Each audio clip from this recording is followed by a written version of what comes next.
Chris Duffin coming at you, talking about recovery methods for my 881 squat every day, which is just a hellacious feat of strength. So most of you guys are probably familiar with Coach Brandon. He handles all of my training management and stuff like that. But today I wanted to introduce you to Coach Kyle. So Coach Kyle is one of our strength coaches here.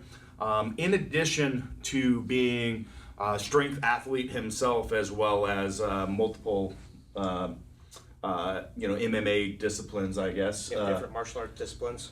So competitive in both of those fields. Kyle is also an LMT with a specialization in injury prevention and rehab, and a lot of work dealing with fascial manipulation as well, Rolfing type techniques. And Kyle's been working with us for a number of years in some fashion or another and has been using our tools and developing ways of using those based on the background and stuff that he has. And so Kyle's managing me on a day-to-day basis as we work through this and doing basically the soft tissue work with the tools. And we do this every day immediately post-training. So this is not pre-training. So there's a separate video that shows you movement preparation pre-training, but this is, we're doing everything to get us, fully recovered. So I'm moving well, everything's recovered for a full, 22 hours before I start the process again the next day. So Kyle, do you got anything else to say before you start walking us through what we're working on? Yeah, just to focus that, again, what we're doing here is post-training to help this guy right here get through deadlift after deadlift after deadlift. So you'll probably see some more content from us pretty soon on some of the products, so how we can use them a little bit differently for injury rehab, prevention, and normal maintenance. So today's gonna be a little bit different, but we'll walk you through what we're doing to keep the big guy here rocking and rolling. Yeah, and so just to be clear, this isn't a generic fix-all program. This is specific to my needs over the course of this. So just want you to understand that, but we want to share what we're doing and what we're dealing with. Yep. Awesome, let's do it. Okay. So let's go ahead and go face down for me. Feet up. So first here, we're gonna do some static tempering on the posterior chain. Give it a little bit of extra love.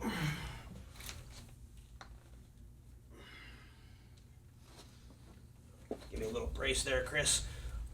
Good. While that sits there, we're gonna go to the hamstrings. Again, this is a pretty quick protocol, what we're doing here. Our goal is to get Chris here back in shape pretty quick. Allow him to get out of the gym after this amazing feat and get as much recovery time as possible.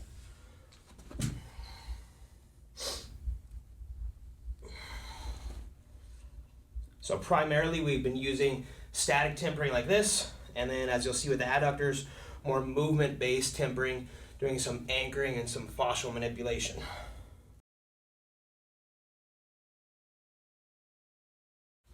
All right, so we'll go ahead and move on.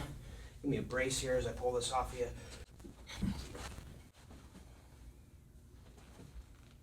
This is a quick recovery method once again, but I'm just kind of looking and feeling for any imbalances.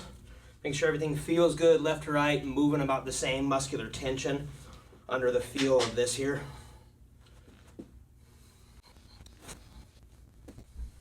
Again, post-training, so trying to put as much blood flow in as we can. Get that nervous system to relax so we can go to work and do the same thing tomorrow.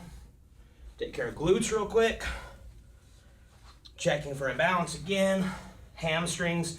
Already went over them, but let's give them a little more love now that I can get in here.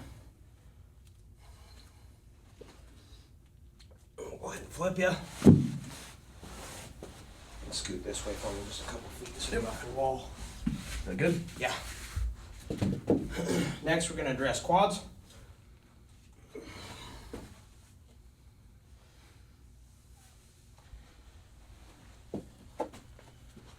Those are feeling pretty good today too. Yeah, they are feeling really good. And go ahead and pull toes up for me. So we can lock this in here. A little bit different than just smashing the tissue. I'm pulling the tissue tight by locking that in as we roll up the quads. Definitely a different effect than just smashing.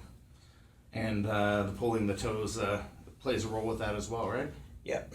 We are kind of anchoring that anterior fascial sheath or fascial line, tensioning it, tightening it as we try to get to lengthen a little bit. Yeah, let's drop this one out.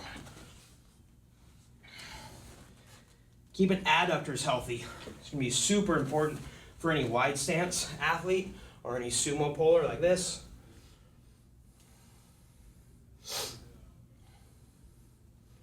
Again, just getting some general blood flow in. And a little extension. Now we're adding some movement into this. We'll do it here again in a second, but if I wanted to pin that tissue, you might even be able to see it here in Chris's leg. I can tighten that tissue. It actually stretches and locks that down, which generally just affects change differently when he moves his leg here. Go ahead and give me a couple more reps. Yeah, Movement. you can really feel the difference in that over just letting the weight sit there. I'm sure we'll be talking more about that in the future. All right, let me come up and roll towards me a little bit. I'll go ahead and lock that in. Different movement here.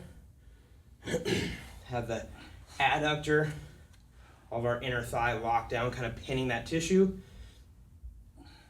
As Chris works in the opposite direction with shoulder and hip, getting that stretch. When that's locked down, man, you can feel this. Yep, so go slow if you're doing this. Slower is better than faster. Rest there. I'm going to come over the top. And bend knee for me a little bit. So generally speaking, without a deep understanding of anatomy, if we hit different angles, we're going to affect the musculature different. If this is his femur here, I'm pulling the tissue the other direction. Now that I flipped over the top, it's just going to help kind of pull the tissue this other direction. So if we attack things from multiple sides or all angles, we're probably going to get a little more benefit, especially from a tool like this.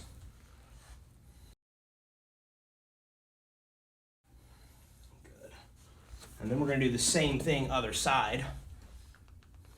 So we took care of adductors. Now we definitely want to take care of hip flexors and some glute work here, taking care of the outside of that hip. Probably equally as important for any sumo athlete, wide stance squatter. But again, some of this protocol is going to be specific to Chris. Cool. So I can obviously do this manipulation with my hands, but of course you guys are probably familiar with some of our tools. I can get in here comfortably, back this up with my hand so it doesn't slip off, and get right into those hip flexors. That's money right there. We're going to introduce some movement in his hip here as well. But if nothing else, I have my static work. Can add a little tension in there as well. Without this work, these babies get locked down really fast with what I'm doing right now. But we're going to introduce you to our new little friend here, which is very nice. Mini boomstick. And you can see just the difference in how this allows me to sit more upright with my posture versus being bent over. Very valuable tool. You should pick yourself up one. Good. So come on the top of that. Are we getting in there? Good. Yeah. Go ahead and pull your toes up for me. Same thing with anchoring the fascia, right? Correct. Now nice and slow, we'll go ahead and start to stretch this overhead. Those fascia lines run all the way through the body.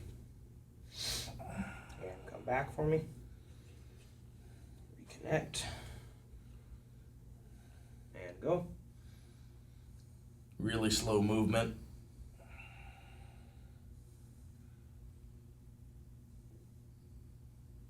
Even if you're doing some work on musculature with this kind of thing, if nothing else, again, if you don't have a super deep understanding of anatomy, think of lengthening.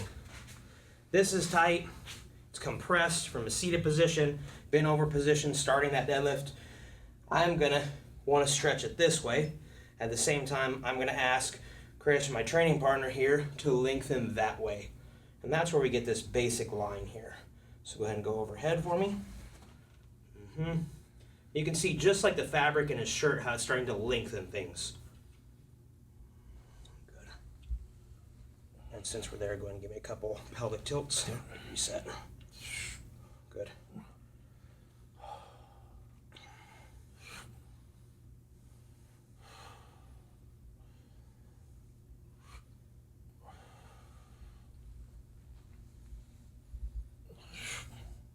Good, and come back to neutral.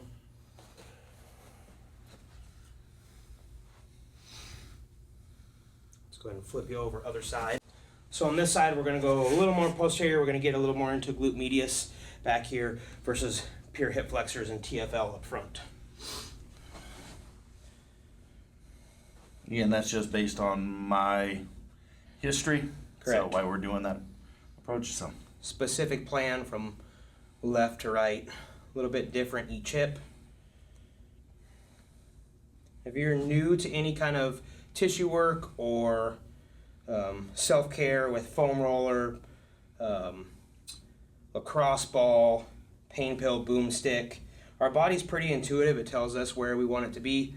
Right, we get into some of these more tender areas, and there might be a more specific way to address this tissue, which we might get some more content out for you guys in the future. But get on that tissue and make that tissue move. Let's go ahead and pull knee up a little bit on this side. And then extend, kick that heel towards the wall. Again, basically looking to put blood in the tissue and lengthen the tissue. again. Yeah, again, please.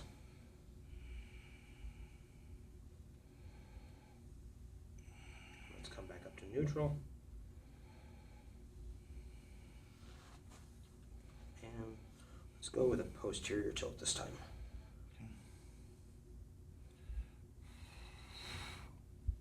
And release, and we'll go other way. And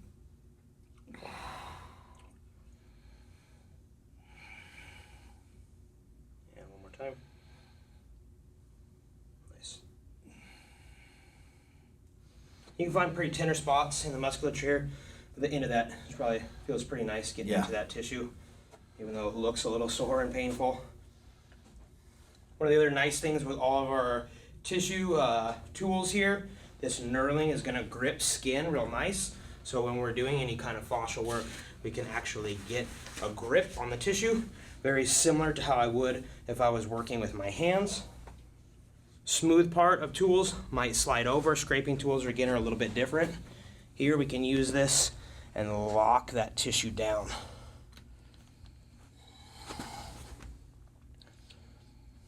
Pull toes up for me. And let's extend that quad just a little bit. Plenty, come back. And move my angle here. And go again. And back. Again. And back. Good, once again, you can see everything we're doing here is pretty much real time. We don't spend a ton of time. I don't want to be here with Chris for an hour working on this spot, massaging over and over.